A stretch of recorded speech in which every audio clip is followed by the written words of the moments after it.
Anyway, today we're talking about why team members end up not meeting your expectations. And we're picking stuff off of my shoulder, apparently, because I got fuzz on my jacket. Because this is something that's been like the number one topic that's been coming up with our clients, which is they're growing their teams, and what they're finding, actually, it's not even so much that they're growing their teams, it's just they've had some team members, they're starting to adjust the way that they're addressing their team and they're working with their team, and they're finding that the team just isn't quite meeting their expectations. So they've raised their expectations, but the team members aren't quite leveling up to now.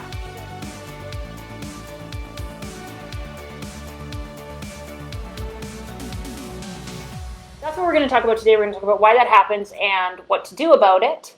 And I think we can just dive in and get started, unless you have any other housekeeping-y type of things you want to talk about.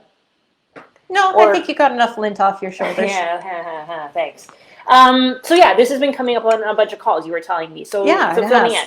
Well, just thinking about one in particular, yesterday I had a coaching call with one of our clients, and she has a contractor that has been getting to a point where all of the deliverables that she's been asking for, she keeps asking for extensions. And as such, the reliability of this one contractor is coming into question for her. She's getting to the point where she doesn't even feel like she can pass on more information or more. Yeah. Because the stuff I've already given you is late. Yeah.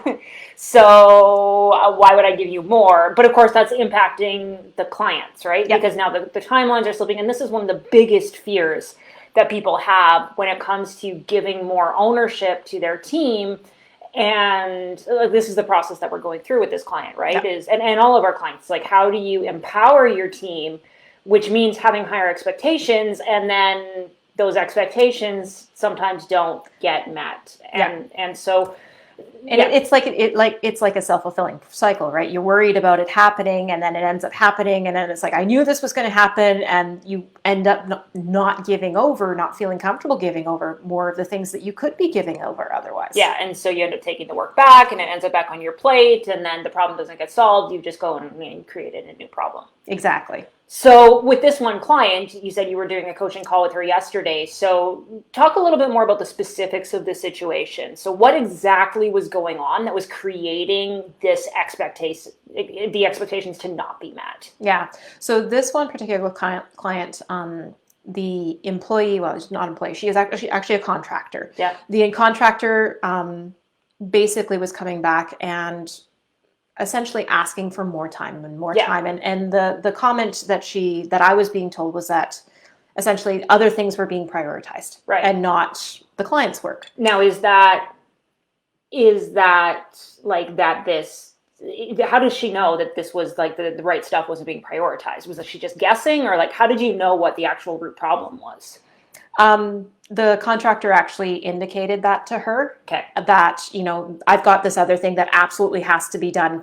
I need to push your deliverable back. Right. I mean, this is one of the challenges you often have with contractors, because with contractors, you're the client, and they're trying to juggle multiple clients instead of your clients being the client, in which case, it's about helping your team to prioritize. You can't really do that with a contractor. But I mean, you can't solve that problem. You can't just say, oh, all of a sudden you have to just work on my priorities. So what was actually the root cause that was going on? That's the root cause that the contractor gave, but that's not the root cause of why there was an expectation mismatch. Yeah, and so that's the key thing. And even when you're dealing with employees, this is very key, is being clear on your expectations. Because one of the things that happens is so often we're not descriptive enough or explicit enough in what we expect, right, and how we expect it to come across. So how did that happen in this case? What was the expectation that wasn't given clearly? So in this case, the expectation that wasn't given clearly was that this needed to be done absolutely at this time, and there was no room for the contractor to push back. Okay, but I guess I don't understand why. This sounds like a very easy problem to solve, which is to just give the contractor more time and set the deadline. But that doesn't work all the time. No, it doesn't. So what is actually going on here with this expectation? Like, I can set the expectation. I can say, you need to have this done by this deadline. And the contractor can still go and say, no, I'm not going to do that. So what is actually going on there? Yeah, so that's one of those pieces where you start to see an impact on the respect and the is this even the right person to be working for you? No. Where are their priorities, and what are they matching yours? Yeah. But I think there's also an element too of like looking, because this is when we do performance management. The first thing we do is we say, how can we take accountability for this result? Yep. Right. So like for me, one of the things I would be asking is, how long did you give the contractor to work on this? Like, was this a deadline that you gave them with like 24 hours turnaround? Is that reasonable? Have you set up the expectation for what the expectation should be, not just for this case, but in general? Yeah. And so that's part of what I coached her through with regards to what happened next in talking with this contractor is, what is, like, they hadn't ever really set a minimum turnaround time from what I'm understanding. Or maximum. Yeah. And as such, that was one of the very first things that they needed to get in line and then get aligned with each other is, what does that look like? And you're right, that's that very first step is in part us taking responsibility for not setting them up for success. Yeah. Right. But it's also to getting them to acknowledge that there is a problem in the first place. Yeah. When I think what we're touching upon here is that the specific instance of the contractor not meeting the deadline or prioritizing over things was a symptom of what the real problem was, right? It wasn't just that she didn't tell the contractor the deadline for this one thing. It's a broader conversation of the overall expectations around the relationship hadn't been clearly established. So, exactly. Talk a little bit about how we can do this properly. How do we make it so that we're not just, because this is firefighting, right? Mm-hmm. It's each individual client, there's a problem with this, and so we deal with it. And then there's a problem with this, and then we deal with it. And there's a problem with this, and then we deal with it.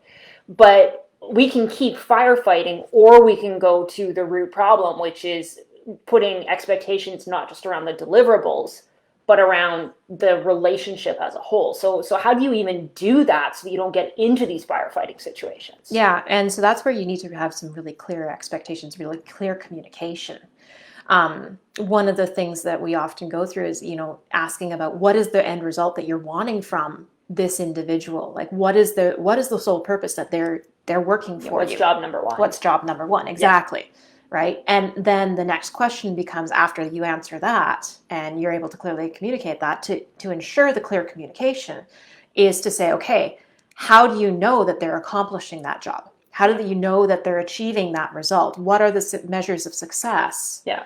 That looks like. And I think where we often get to is that when we're setting expectations, we do the job number one part. We give them this is what you need to accomplish, but we don't define what success looks like. And defining what success looks is actually what the expectation is. Exactly. So we end up with where we'll say, like, do this, and that's the outcome that we want. But that's not an expectation. Yeah. We think we've communicated an expectation, but we haven't. We've just given a task or an outcome to be responsible for. Yeah. The actual expectation is, how do we know if that's been done really well to the level we want? So exactly. So I've got another example actually of that. Another of our clients, we've been talking about one of her admins, and the result that the admin is supposed to do is she's supposed to manage this client's calendar. Yeah. And so for most people, right, managing a calendar, it's kind of like putting in the appointments, taking out appointments, whatever it happens to be, agendas, that kind of thing. But one of the expectations that wasn't communicated in what does success look like meant for being, managing my calendar was for that person to look ahead and say, okay, the client has, 3 back-to-back meetings.